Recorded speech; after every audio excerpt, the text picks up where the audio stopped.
ইসরায়েলে ৪৪টি Israeli drone ও quadcopter ভূপাতিত করা হয়েছে বলে দাবি করেছে ইরান। গত ৪৮ ঘণ্টায় এসব ড্রোন ও কোয়াডকপ্টার ভূপাতিত করা হয়। ইরানের সীমান্তরক্ষী বাহিনীর কমান্ডার আহমদ আলী জানিয়েছেন, গত ৪৮ ঘণ্টায় ইরানের আকাশ সীমায় প্রবেশের চেষ্টা করা ৪৪টি ইসরায়েলি ড্রোন ও কোয়াডকপ্টার গুলি করে নামানো হয়েছে।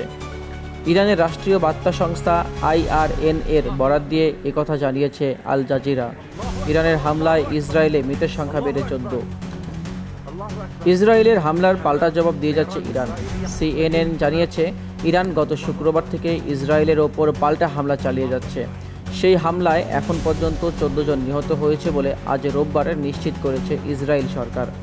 ইসরায়েলের কেন্দ্রস্থলের শহর বাত-ইয়ামে গতরাতে একটি আবাসিক ভবনে ইরানি ক্ষেপণাস্ত্র হামলার পর ধ্বংসস্তূপ থেকে আরও একজনের মৃতদেহ উদ্ধার করা হয়েছে। সেই হামলায় কমপক্ষে ৭ জন নিহত হন বলে জানিয়েছেন জরুরি পরিষেবা ও সরকারি কর্মকর্তারা। ইরানের রাজধানী তেহরানে আবাসিক এলাকায় হামলা চালিয়েছে ইসরায়েল।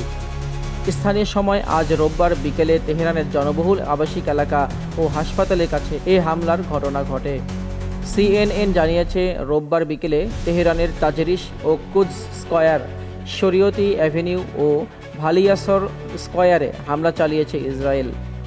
তাজরিশ এলাকায় একটি বড় শপিং সেন্টার রয়েছে, আর ভালিয়াসর স্ট্রিট তেহরানের অন্যতম প্রধান বাণিজ্যিক কেন্দ্র।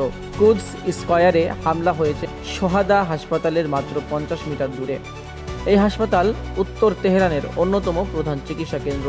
সামাজিক যোগাযোগ মাধ্যমে ছড়িয়ে পড়া ভিডিও যাচাই করে CNN দেখেছে, ভালিয়াসর স্ট্রিটের কাছে জনবহুল এলাকায় হামলার পর আকাশে ধোঁয়ার কুণ্ডলী উঠছে। কুদস স্কয়ারে ভিডিওতে দেখা যায় একজন আহত ব্যক্তিকে স্ট্রেচারে করে একটি অ্যাম্বুলেন্সে তোলা হচ্ছে। এছাড়া কাছের একটি ভবনে ভাঙা জানালা দেখা যায়।